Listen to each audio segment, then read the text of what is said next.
este hombre que vivió tan cerca del Señor Jesús, que lo conoció tan bien, un hombre que estuvo hasta el último momento cuando el Señor era clavado en la cruz. La palabra del Señor nos enseña que este hombre conocía muy bien al Maestro, muy bien. Había estado con él durante 3 años, eran parientes, sabemos.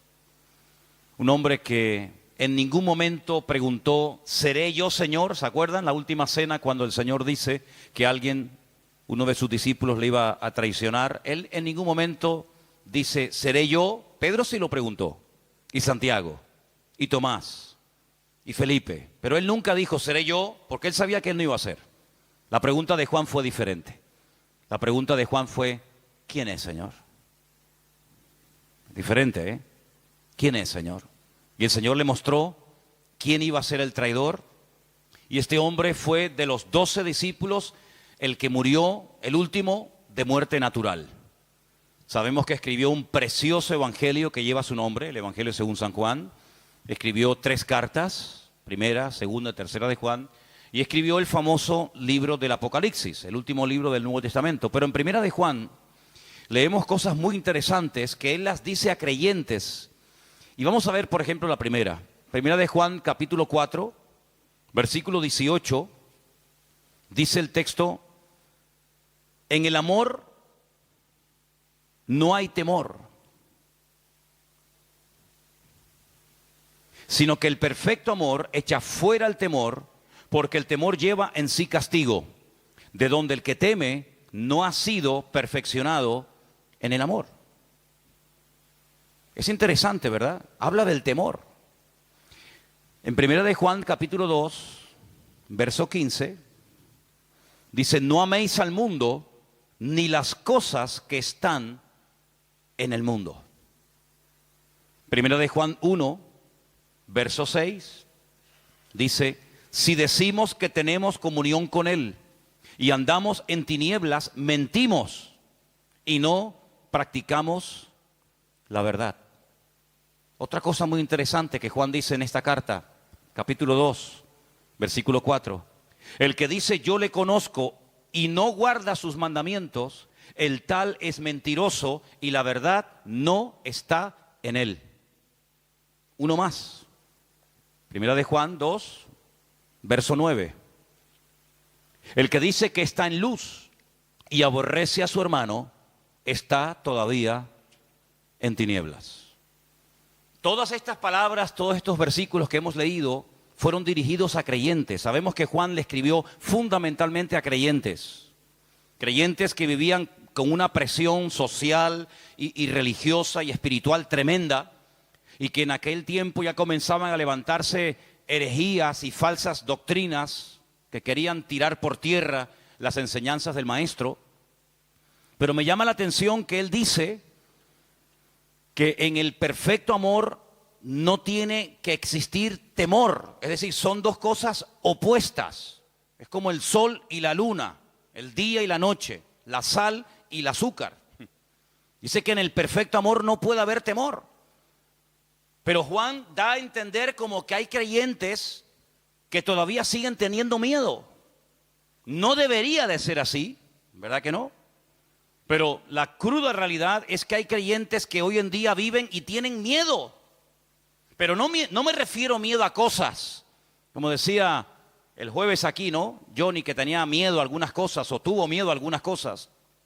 Sino que lo peor en algunos casos es que hay creyentes que no solamente le tienen miedos a cosas, sino que le tienen miedo a personas.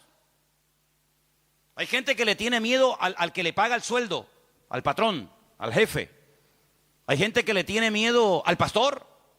Ustedes no, ¿verdad? Hay niños que me tienen pánico. Claro, si les asustan a ustedes, madre, diciéndoles, pórtate bien que llamo al pastor, el niño cuando viene el pastor parece que viene el conde Drácula a comérselo, ¿verdad? Y los niños se transforman y se quedan quietos porque viene el pastor, viene el coco. Pero la Biblia nos enseña que un verdadero creyente no tiene que tener miedo de nada ni de nadie. ¿Cuántos dicen amén?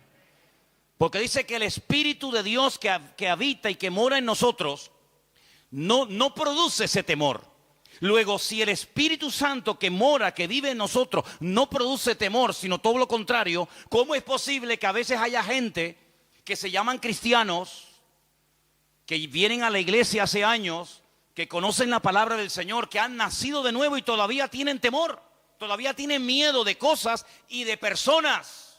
Llámese pastor, llámese jefe, llámese madre, llámese padre, llámese vecino o llámese como se llame.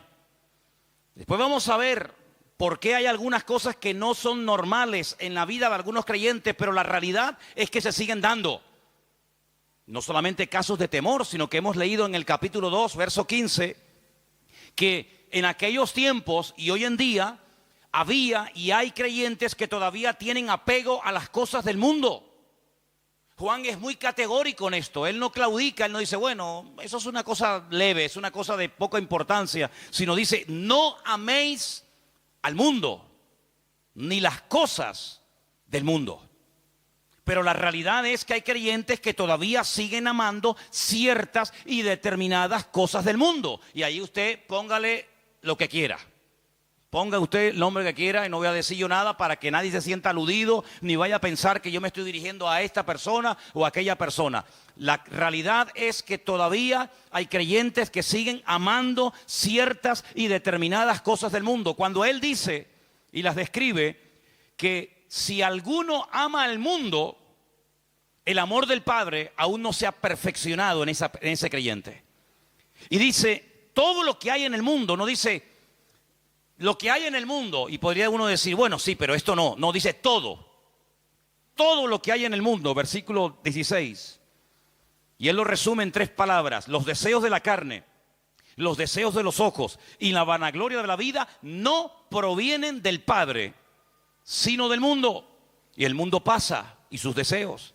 Pero el que hace la voluntad de Dios permanece para siempre. No debería de haber temor en la vida de algunos creyentes, pero los hay. No debería haber apego, ni atracción, ni amor por el mundo y sus cosas, pero a veces lo hay.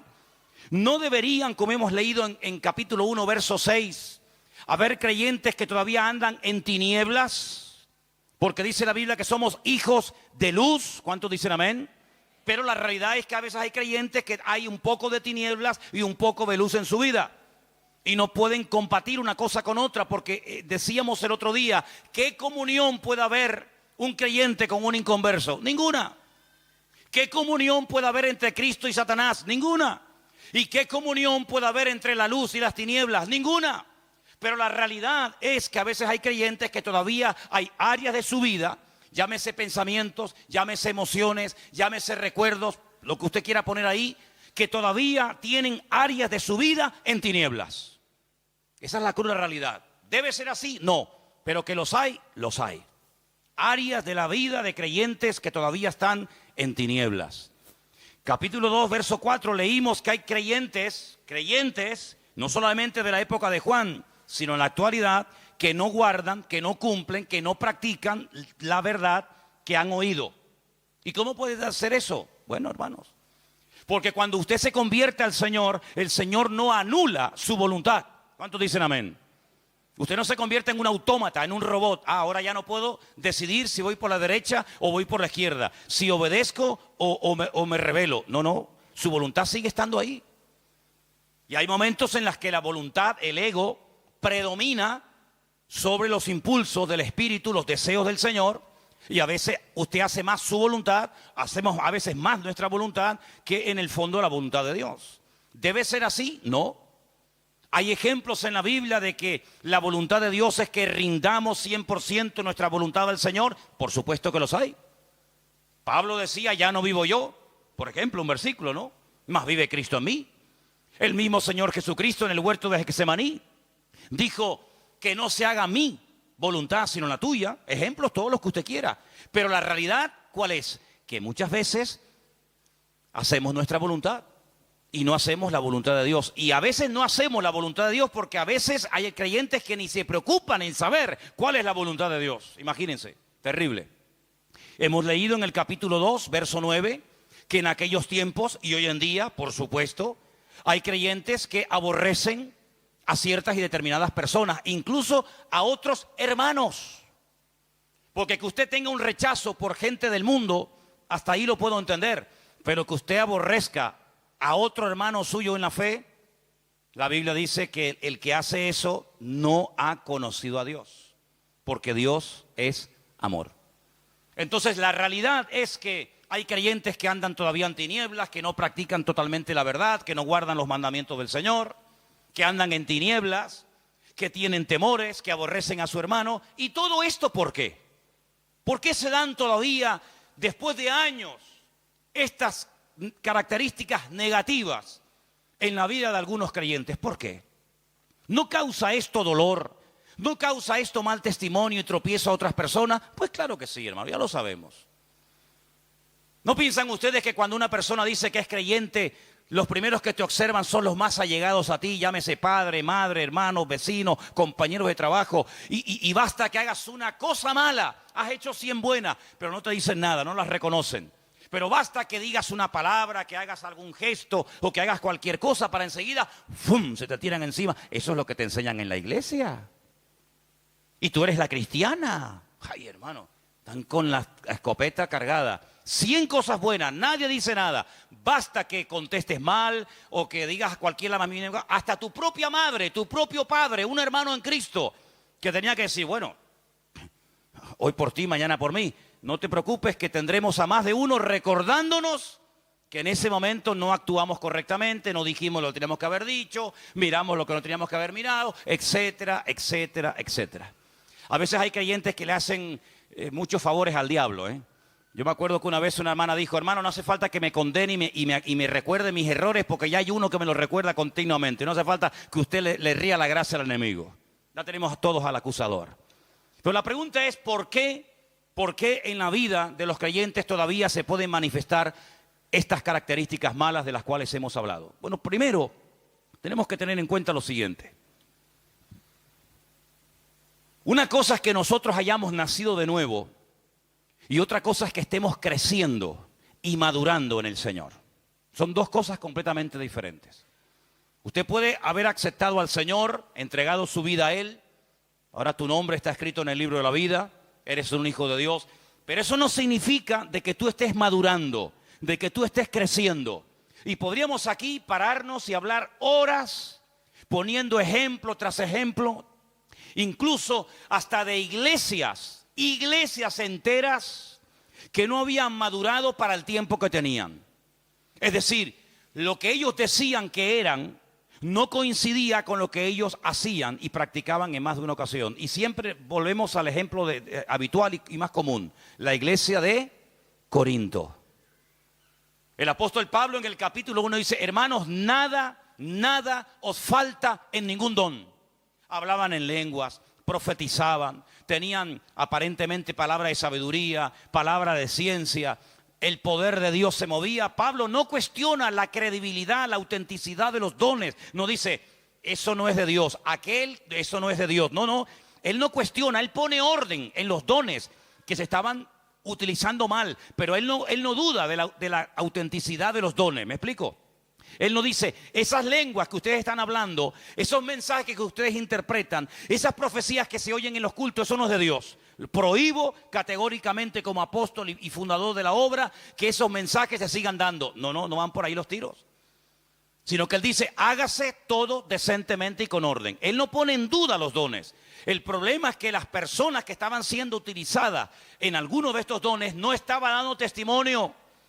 Y lo vemos en el capítulo 1 diciendo gracias a Dios por los dones, por todos los dones que se manifiestan en la iglesia. Pero en el capítulo 3 dice a los hermanos, me han informado, la familia, los hermanos de Cloé, me han informado que entre vosotros hay divisiones y murmuraciones y celos y envidias y grupitos. Y yo soy de Apolos y yo soy de Cefas y yo soy de Pablo y yo soy de Cristo. Y uno dice, ¿cómo es posible que una iglesia tan usada, tan bendecida, al mismo tiempo fuera tan carnal? Bueno, porque eran creyentes, pero les faltaba madurez, les faltaban crecimiento. ¿Reconoce usted? ¿Reconocemos nosotros en el día de hoy que nos falta todavía mucho por crecer y por madurar en el Señor, sí o no? Seríamos unos orgullosos si dijéramos, no, yo no necesito ya nada, yo ya estoy ya perfecta. Entonces, ¿qué hace aquí? Vayas al cielo. antes que la echemos a perder. No se quede aquí, si está tan bien y está tan perfecta, no se quede porque la vamos a echar a perder, hermana y hermano. Si todavía estamos aquí es porque estamos en un proceso de perfeccionamiento y de cambio. Cuando se le escribe la carta a los hebreos, ¿qué le dice el autor? Hermanos, después de tanto tiempo, todavía tenéis necesidad de leche y no de vianda, no de alimento sólido, porque sois carnales, sois niños. Ya teníais que estar dando y no tanto recibiendo. Y él dice, todavía tenemos que estar enseñando los rudimentos, las primeras cositas de la vida cristiana, cuando ya teníamos que ir adelante a la perfección. Luego, el problema de falta de madurez, el problema de falta de crecimiento no es algo nuevo, es algo que siempre ha sido el talón de Aquiles de la iglesia. La gran debilidad del pueblo de Dios ha sido muchas veces que se produce como una especie de divorcio entre lo que creemos y lo que practicamos, entre lo que decimos y lo que vivimos. Ahí está el gran problema de la iglesia en estos últimos 2000 años. Y tenemos que ser honestos y reconocer que muchas veces la iglesia, cuando hablo de la iglesia me refiero al conjunto de todos los creyentes, no hemos sido un botón de muestra ni un punto de referencia al mundo, a los inconversos, sino que a veces nosotros, por nuestra forma de vivir, no tenemos, digamos, autoridad para decir así vive, así habla, así se comporta, así actúa un cristiano. ¿Cuántos dicen amén? Pero no estamos aquí para sentirnos condenados, sino para recapacitar y decir, Señor, perdónanos y ayúdanos para hacer las cosas decentemente y con orden a partir de hoy. ¿Cuántos dicen amén? ¿Sí? Vamos a leer algunos versículos en esta tarde, porque vamos a ver que uno de los problemas que se da muchas veces en los creyentes que no maduran, que no crecen, que cometen siempre los mismos errores, es por un denominador común. Es decir, no importa dónde te encuentres, no importa la iglesia que le estés predicando, no importa el país en el que vivas, la falta de crecimiento, la falta de madurez tiene como una especie de denominador común, da igual dónde estés. Creo que muchas veces el problema radica en que no terminamos de creernos lo que la Biblia dice que somos. Claro, porque han estado toda la vida machacándose, llámese pastor, llámese padre, llámese madre, llámese marido, llámese como se llame. Te han estado machacando toda la vida y no terminas de interiorizar y de creerte lo que la Biblia dice que eres. Y una de las cosas que la Biblia dice que yo soy ahora, no es que seré en el futuro, sino que soy ahora, es más que vencedor. Eso lo dice la Biblia, pero eso no es una promesa para el cielo. Las promesas no son para el cielo, son para la tierra. En el cielo no da falta fe. Son para ahora, para interiorizarlas, para cambiar la forma de hablar, para cambiar mi forma de vivir y para que mi nueva vida en Cristo no esté dominada por la carne, sino esté dominada por los principios del reino y podamos caminar en victoria y con la bendición de Dios.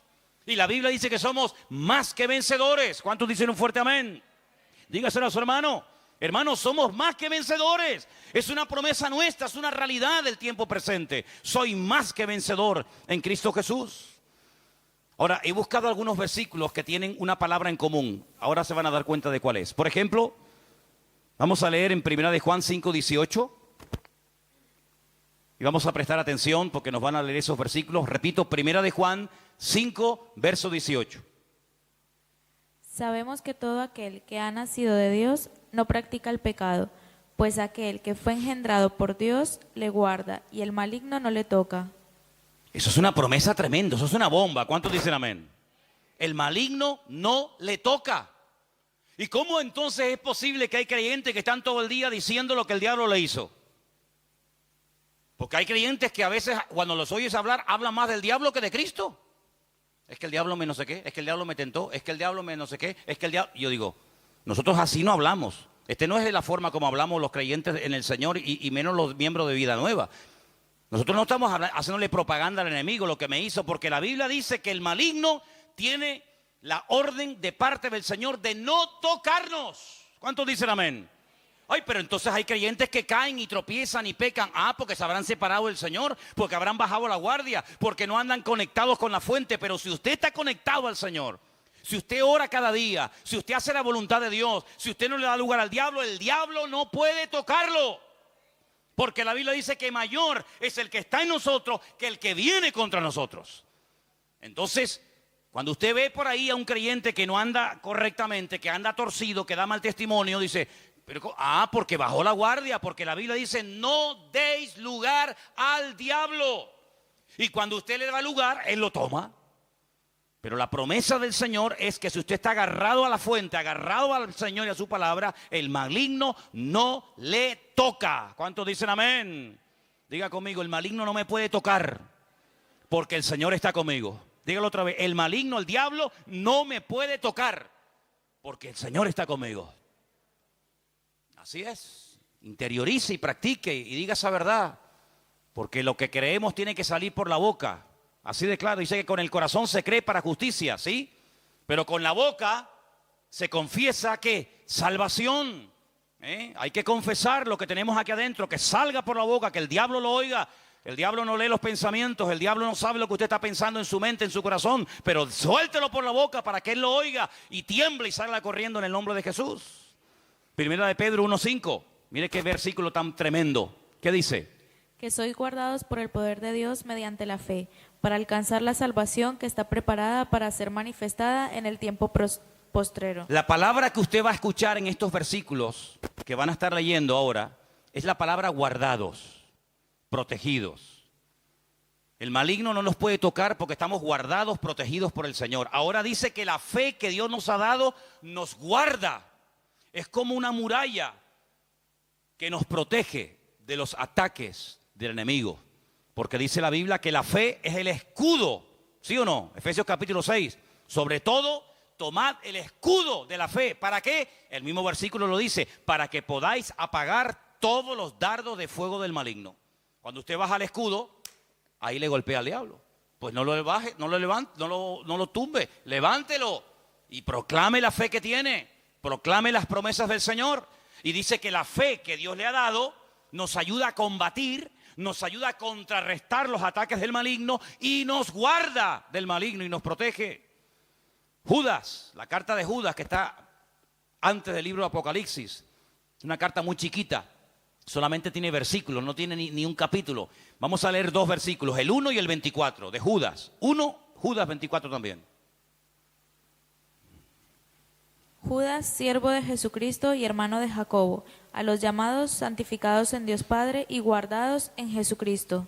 ¿Guardados en quién estamos guardados? Jesucristo. ¿En quién estamos guardados, escondidos? ¿En quién? En Jesucristo. Amigo. Cuando usted quiere guardar algo, pero algo de valor, ¿dónde lo pone? No lo diga porque si lo dice ya no tiene gracia. Pero las cosas de valor se guardan en lugares seguros. Y cuando la gente tiene algo que ya vale mucho, a veces hay gente que va a un banco y alquilan una cajita de esas de seguridad y guardan las joyas o guardan lo que sea en un lugar seguro. Bueno, ¿dónde nos ha guardado Dios a nosotros? En Cristo. Dice que nos ha metido en Cristo, nos ha guardado en el Señor, nos ha guardado en nuestro Dios, para que el maligno no se pueda meter con nosotros. ¿Qué te parece, amigo? Guardados en Cristo. ¿Usted cree que el diablo nos va a sacar de Cristo? ¿Usted cree que el maligno puede venir y sacarnos de Cristo cuando Cristo dice que está escondido con Cristo en Dios? Imposible. Estamos guardados sobrenaturalmente por la mano del Señor. Y el último texto, Apocalipsis 3:10. Escuche este versículo, es muy bueno y muy actual. Por cuanto has guardado la palabra de mi paciencia, yo también te guardaré de la hora de prueba que ha de venir sobre el mundo entero para probar a los que moran sobre la tierra. Si usted guarda, si usted cumple, si usted practica la palabra de Dios, el Señor se compromete a guardarlo y a protegerlo a usted en paz y en seguridad. Eso dice la Biblia. Es algo recíproco. Usted cumple la palabra, el Señor cumple la suya. Usted guarda los mandamientos del Señor, el Señor le guarda a usted. Luego, en estos versículos que hemos leído, la palabra en común es guardar, guardar, guardar, proteger, con toda seguridad, con la garantía de que el Señor nos va a proteger y nos va a guardar. Por eso, cuando hemos leído los primeros versículos de creyentes que tienen temor, creyentes que no practican la verdad, creyentes que no guardan la palabra, que viven en tinieblas, creyentes que aborrecen a su hermano, es porque no están bien delante de Dios. Porque cuando una persona está bien delante de Dios, se nota. ¿Cuántos dicen amén? El otro día cuando fuimos a ver al hospital a nuestra hermana Carolina, Una de las cosas que a mí particularmente me llamó la atención de todo lo que nos dijo es: cuando oran por mí, al momento lo noto. Así nos dijo, ¿verdad? Y así nos enseñaba los pelos de punta. Cuando oran por mí, al momento lo noto. Bueno, yo puedo decir que cuando yo he salido de viaje, cuando ustedes han orado por mí, yo también lo noto. Pero no se pongan tontitos ni orgullosos, porque también les digo que cuando no oran, también lo noto. Les digo las dos cosas. Cuando ustedes oran por mí, yo lo noto. Pero cuando no oran, también lo noto. Así que si me quieren ver bien, oren por mí, porque ustedes van a ser los primeros en darse cuenta si están orando o no están orando. De hecho, hay personas hoy en día en las congregaciones que no son muy espirituales, no son gente muy comprometida, no llevan una vida totalmente como tienen que llevarla, pero hay tanta gente orando por ese muchacho, hay tanta gente orando por ese chico, hay tanta gente orando por esa familia que se mantiene, pero gracias a las oraciones, gracias a que lo están apuntalando con las oraciones. Pero hermano, no dependa de las oraciones de los demás, de las del pastor, de papá, de mamá, sino dependa usted de su propia relación con Dios. Porque puede ser que un día la persona que ora por ti se olvidó, estaba ocupado, se murió. Pero eso no significa de que tú te vas a caer. ¿Por qué? Porque usted ha aprendido a agarrarse de la mano del Señor. Porque dice una de las promesas más hermosas de la Biblia: yo te sostendré por tu mano derecha de modo que no caigas. Sino que no tienes que tener temor de nada ni de nadie en esta vida. ¿Cuántos dicen amén? Ahora, buscaba un ejemplo en la Biblia de guardar, algo que se guardó con seguridad, algo que se ocultó. Y entonces le dije: Señor, dame un pasaje de la Biblia, porque voy a hablar de cómo tú nos guardas, de cómo tú nos proteges, de cómo el maligno no nos puede tocar, de cómo tenemos una protección sobrenatural. Dame un pasaje, digamos que a través, como yo he dicho muchas veces, ustedes lo saben, a través de lo natural podamos ver la realidad del mundo espiritual. ¿Y saben el pasaje que el Señor me puso en la mente y lo vamos a leer ahora? Le voy a decir dónde está, lo vamos a leer, pero si usted quiere leerlo, está en el libro de Deuteronomio, de Barín, así se llama ese libro del Antiguo Testamento, capítulo 34, versículos 5 y 6. Y tiene que ver con un hombre que todos nosotros lo conocemos, y es nada más y nada menos que Moisés. Escuche ese texto, porque es increíble. Cuando yo lo leía decía: Señor, ese es el ejemplo perfecto que yo lo voy a utilizar esta tarde para que los hermanos vean que cuando tú guardas, cuando tú ocultas una cosa, nada ni nadie la puede encontrar. Deuteronomio 34, 5 y 6. Lo leemos. Y murió allí Moisés, siervo del Señor, en la tierra de Moab, conforme al dicho del Señor. Y lo enterró en el valle, en la tierra de Moab, enfrente de Bet Peor, y ninguno conoce el lugar de su sepultura hasta hoy. ¿Usted ha escuchado? ¿Usted ha escuchado eso? Mire, cuando murió el hermano de Moisés, subieron 3 personas a la montaña. Porque es curioso notar que hay momentos en los que los patriarcas y los grandes hombres de Dios sabían cuándo iban a morir. El Señor les decía: prepárate que vas a morir.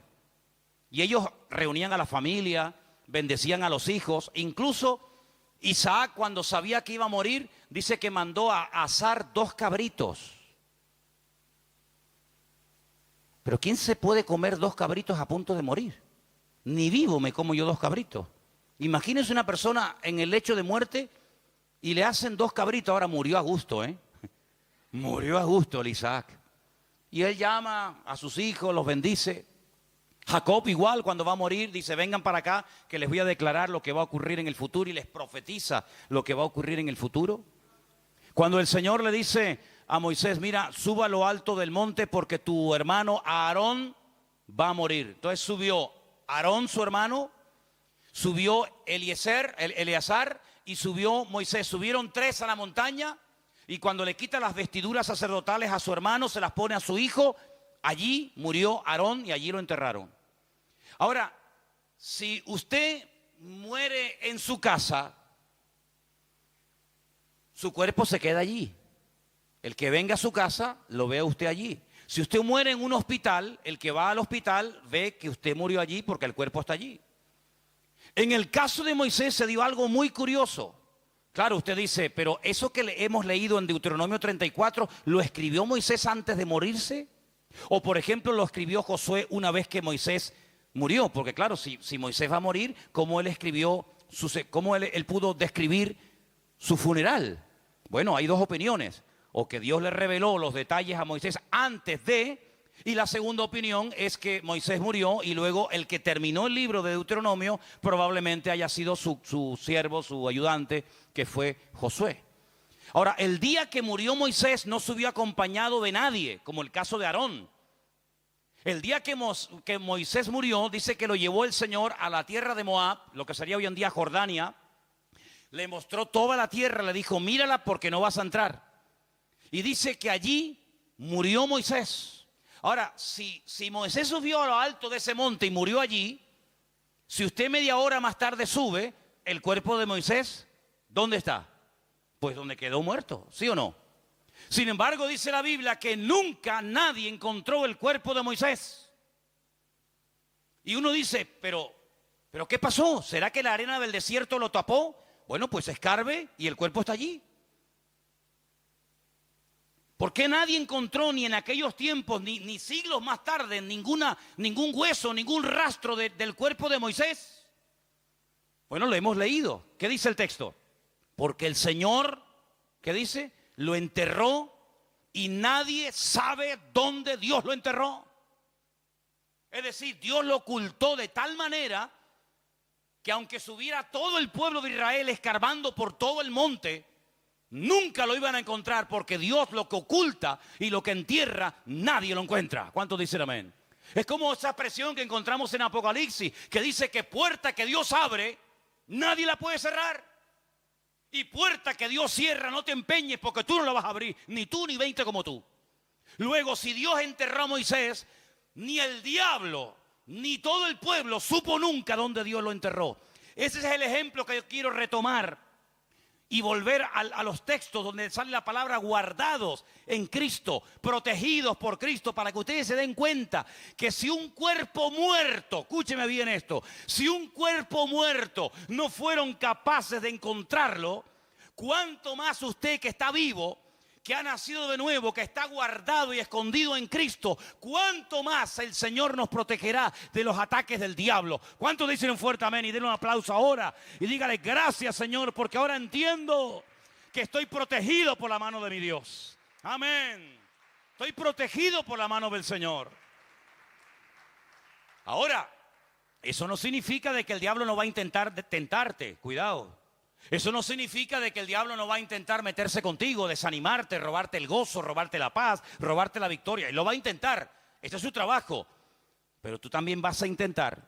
Y tú también vas a hacer tu trabajo. ¿Cuál es? Interiorizar las verdades, pero no solamente oírlas y decir, amén.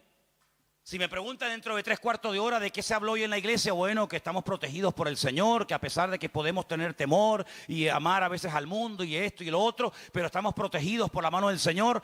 No, pero yo no quiero solamente que usted lo oiga, que diga amén y que de vez en cuando dé un aplauso y esté de acuerdo con la palabra. Eso está bien, pero ahora tú tienes que vivir, aplicar estas grandes verdades. Porque ahora llegará el momento, y yo te digo algo, hermano, y ustedes lo han podido comprobar seguramente ya. Cada vez que usted escucha un mensaje, de lo que sea, del amor, del perdón, de olvidar el pasado, de poner en práctica una palabra, si usted escucha un mensaje del tema que sea, tarde o temprano, a lo mejor durante la misma semana o a lo mejor ese mismo día, llegará el momento cuando se te presentará la oportunidad para poner en práctica lo que tú acabas de decir amén en la iglesia, o simplemente fue un mensaje que tú aprendiste pero no viviste. El enemigo, hermanos, es tremendamente astuto. Y cuando usted está en la iglesia, el diablo está ahí. Pero durante la semana, que la semana es muy larga y hay muchas historias y la vida da muchas vueltas. Si no, el pastor ayer habló de que estamos guardados en Cristo, de que si estamos conectados al Señor y practicamos la verdad y la interiorizamos y la confesamos, el maligno no me puede tentar. Ahora viene el maligno y te trae al hombre más hermoso y encantador de la tierra. Alto. No sé si eso te lo gustan a ti los rubios, los morenos, ya ponle tú. Con dinero, con un buen coche, cariñoso, Si tienes un hijo o una hija, va a ser el más cariñoso con ese niño, aunque después no le importa un pepino, pero ay, qué niño más hermoso. Después le va a molestar hasta cuando el niño dice, pero ahora es hermoso. Ahora llega el momento de la verdad.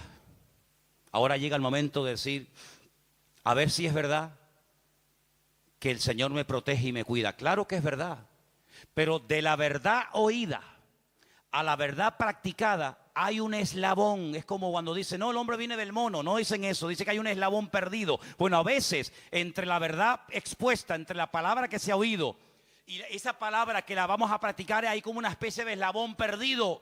¿Y cuál es ese eslabón perdido? La falta de práctica, de manifestar en la práctica la verdad que acabo de escuchar. Es decir, lo que le va a dar crecimiento a su vida no es lo que usted escucha. No.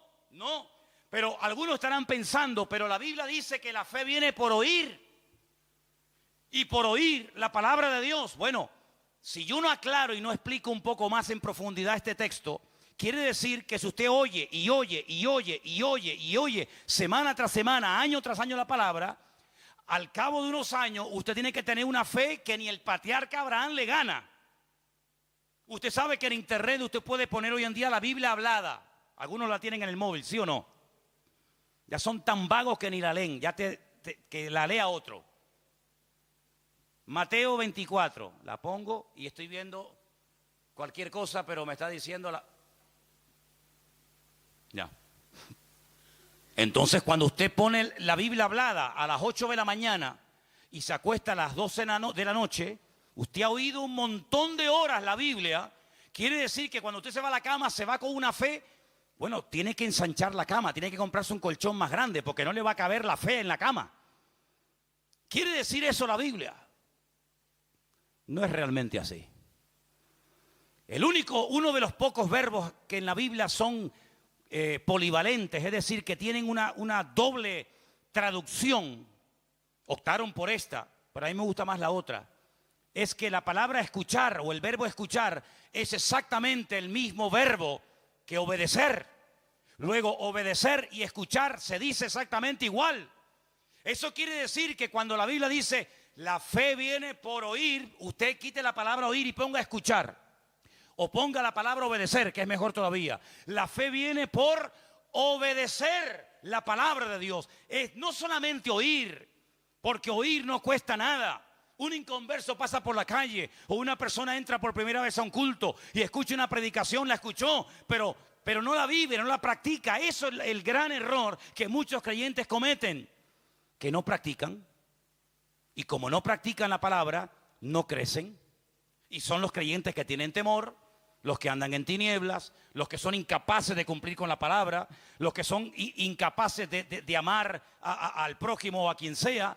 Son creyentes, sí, pero como no practican, como no viven la palabra, simplemente son oidores y la palabra que se oye tarde o temprano se termina olvidando, ¿sí o no?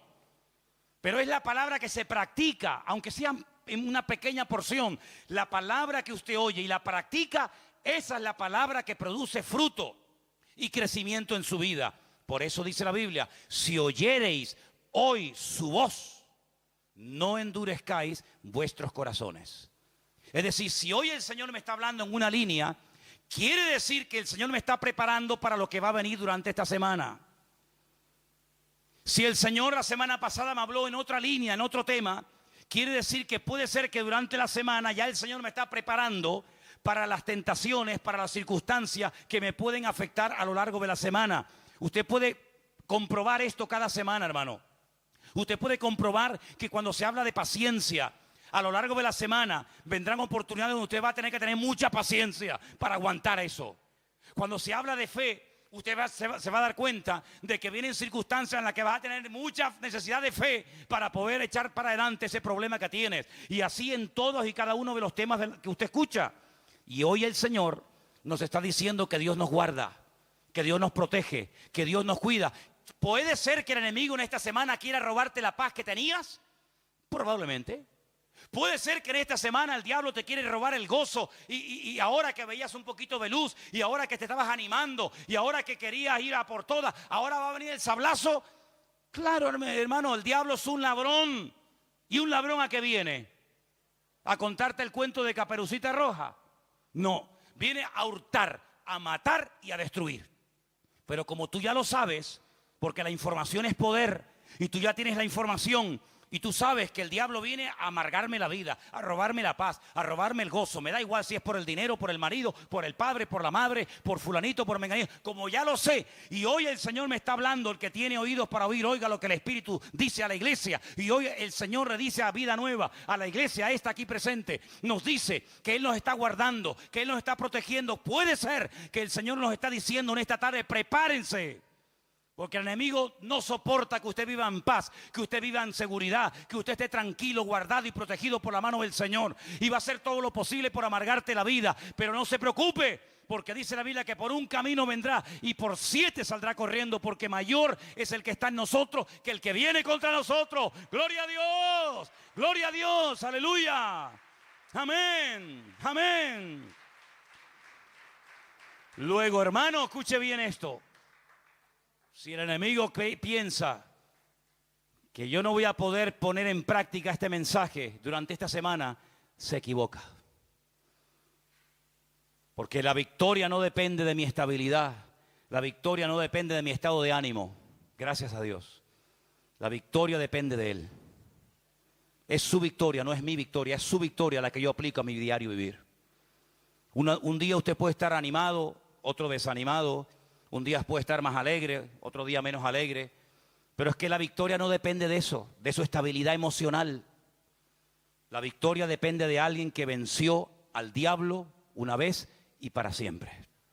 Y por eso cuando se declaran las promesas del Señor, no son quizás, tal vez, a lo mejor. No.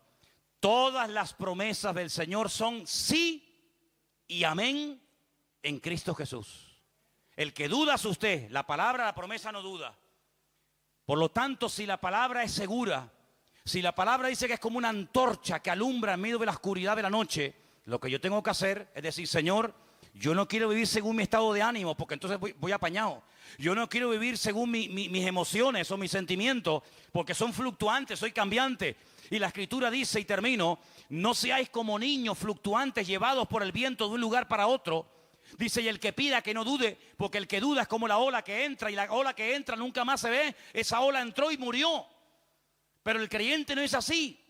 El creyente puede tener estabilidad emocional, puede tener equilibrio interior, puede tener paz 24 horas al día. ¿Por qué? Porque no depende de su estado de ánimo, ni de sus emociones, ni de sus sentimientos, sino depende de una victoria que se obtuvo hace 2000 años, pero que perdura por la eternidad, y es la victoria del león de la tribu de Judá. A Él la gloria, a Él la honra, por los siglos de los siglos, amén. Aleluya, gloria a Dios. Apláudale fuerte al Señor en esta tarde, hermano. Bendito sea mi Dios, bendito sea, Señor, aleluya, aleluya. Algunos, ¿y por qué? ¿Y ahora por qué? ¿Y por qué? ¿Sabes por qué? Porque todo eso que para ti es por qué, por qué y por qué. Son exámenes, ¿no te das cuenta? ¿No te has dado cuenta ya, con la edad que tienes? ¿Y ahora por qué me dice que me van a echar el trabajo? ¿Y ahora por qué me hizo esto? ¿Y ahora por qué me hizo otro? Que no es Él, que no te enfades con el martillo. Cuando te das un martillazo en el dedo, no insultes al martillo. No es el martillo, no le eches la culpa al martillo. ¿No te das cuenta que el martillo es algo inanimado, que alguien lo tiene que utilizar? Tú o cualquier otra persona. ¿No te das cuenta que el Señor a veces te pasa una prueba, te pasa un examen? ¿Y dónde el Señor te quiere probar? ¿Dónde más te duele? ¿Dónde más te duele? Para que esa herida, que cuando te la toca, ¡ay, cómo me duele eso!, no te duela más. Me aprieta todo lo que quieras, ya no me duele, está cicatrizado. ¿Por qué? Porque el Señor me ha enseñado a estar por encima de eso. Mientras te siga doliendo, tienes un problema. Cuando no te duele, el diablo irá por otro lado. Por lo tanto, hermanos, prepárese, porque esta semana va a ser una semana impresionante, una semana tremenda. El diablo tiene que estar temblando. Después de un culto de domingo a la tarde, que es el culto que hacemos nosotros aquí, los hermanos del puerto los domingos a la mañana, después de un culto de domingo, el diablo tiene que estar asustado. Si yo fuera el diablo, yo estaría asustado.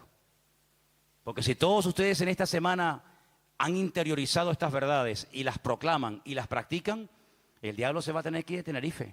Se va a tener que ir, no sé, a una isla perdida por ahí por el océano. Porque dice, yo con esta gente no puedo. Cuando no me dan por un lado, me dan por otro. Cuando no es a través de la oración, es a través de la confesión de la palabra de Dios. Hermano, quiero que cierre sus ojos en este momento ahí donde está. Y le diga al Señor, gracias, porque en esta semana se me van a presentar tremendas oportunidades para que yo vea y descubra la grandeza de mi Dios. Porque así como el enemigo tiene su agenda, y así como el enemigo intentará robarme la bendición, yo le digo, ya el Señor tiene preparada la bendición para mañana, para el martes, para el miércoles, para el jueves y para cada día de la semana. Ya la bendición está preparada. Las órdenes están dadas en la presencia del Señor para que tú vivas esta semana en victoria y en bendición. El enemigo que utiliza lo natural, el dinero, el dueño, fulanito, menganito, pero el Señor utiliza su presencia, su persona, y Él dice, yo soy. No temáis, no temáis. Shalom Alejem, manada pequeña, no temáis. Yo soy el primero y el último, el que estuve muerto, mas he aquí que vivo, por los siglos de los siglos, amén. El que tiene las llaves de la muerte y del Hades, el que abre y ninguno cierra, el que nos guarda y nos protege, a Él sea la gloria. Señor, gracias te damos en esta tarde, Padre Santo, Padre bueno, por estas verdades de tu palabra. Señor, que en esta semana veamos cómo tú nos guardas. Que en esta semana veamos cómo tú nos provees, cómo tú nos guías, cómo tú nos ayudas, Señor. Señor, serán 7 días de oportunidad tras oportunidad. Es una escuela, la vida es una escuela que tú utilizas para derramar tu gloria y tu presencia en mi vida. Ayúdame, Señor, a estar atento, a recordar la palabra que hoy he oído. Guardados en Cristo Jesús, protegidos en la mano del Señor. Nadie nos podrá arrebatar de su mano.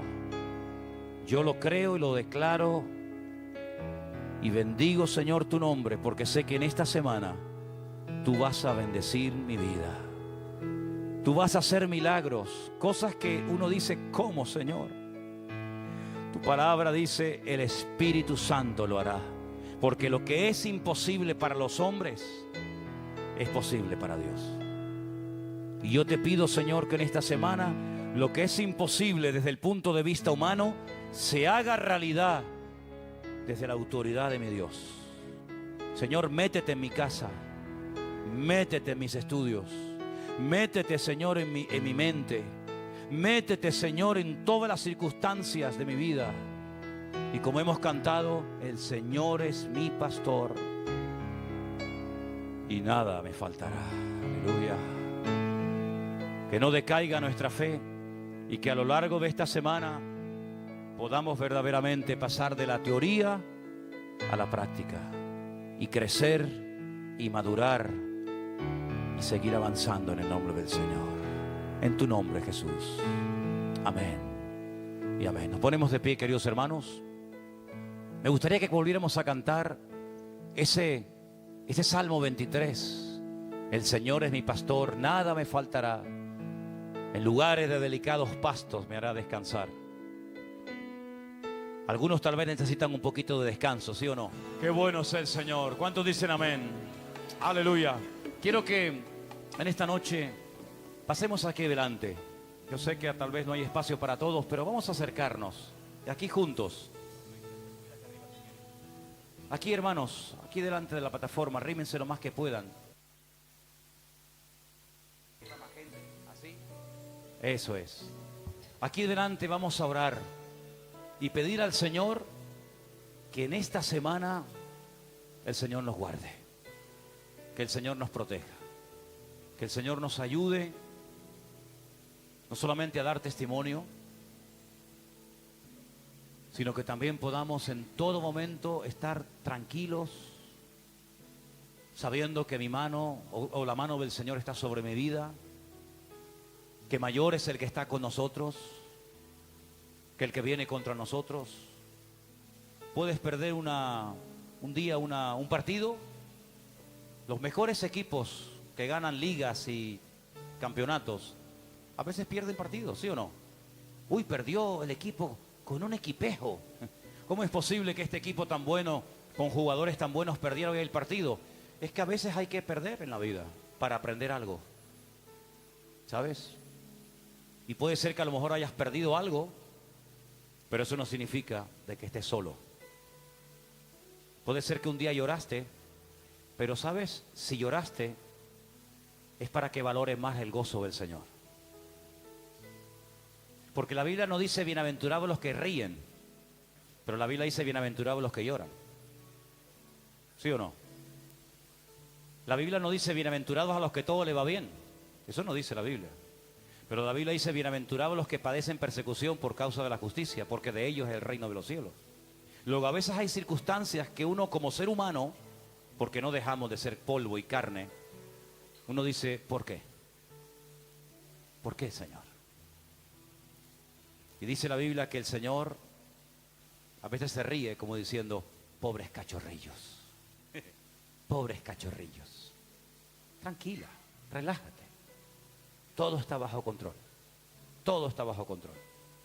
Para poder valorar una victoria, tienes que tener una situación difícil, porque si no, ¿cómo sabes que has obtenido una victoria? Para poder hablar de un Dios que sana, tendrás que estar un día enfermo. Si no, ¿cómo sabes si Dios sana o no sana? ¿Verdad? Luego, todo tiene un propósito en la vida. Y por eso a veces uno que tal vez no tiene el suficiente crecimiento se desanima, se pone a decir tonterías, porque usted sabe que cuando uno está desanimado empieza a decir tonterías, ¿sí o no? ¿Usted ha dicho tonterías? Mire, hay dos momentos en la vida de un cristiano que uno para de decir tonterías. ¿Saben cuándo es? Cuando uno está desanimado o cuando uno está enfadado. Mira que se dicen tonterías cuando uno está enfadado, ¿eh? Después te pones a pensar y dices, yo dije eso. Que tú lo dijiste. Estabas enfadado, dices tonterías. Estás desanimado, dices tonterías. Pero damos gracias al Señor de que nuestro Dios nunca se enfada contigo. Porque Dios es inmutable.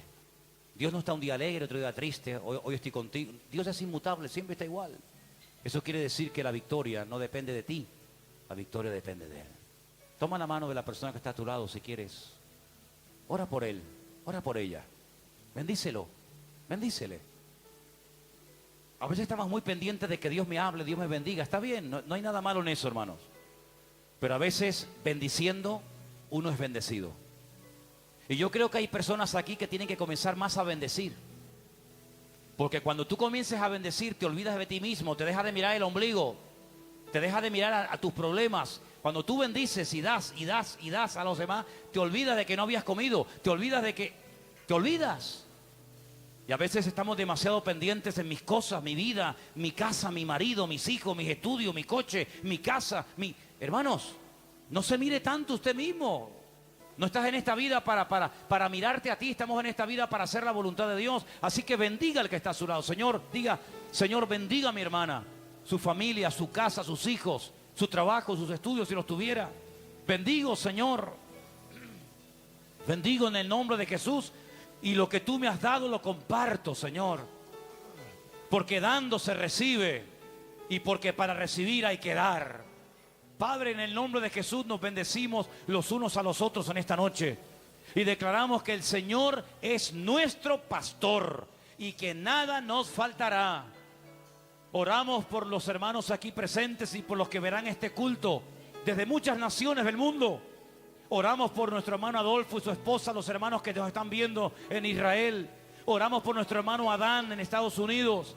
Oramos por tantos y tantos hermanos creyentes, hijos de Dios. Señor, que quieren agradarte, que quieren crecer, que quieren madurar, que quieren aprender de tu palabra, sana doctrina. Bendíceles. Señor, y en el nombre de Jesús, guárdanos del maligno durante toda esta semana. Llévanos de gloria en gloria.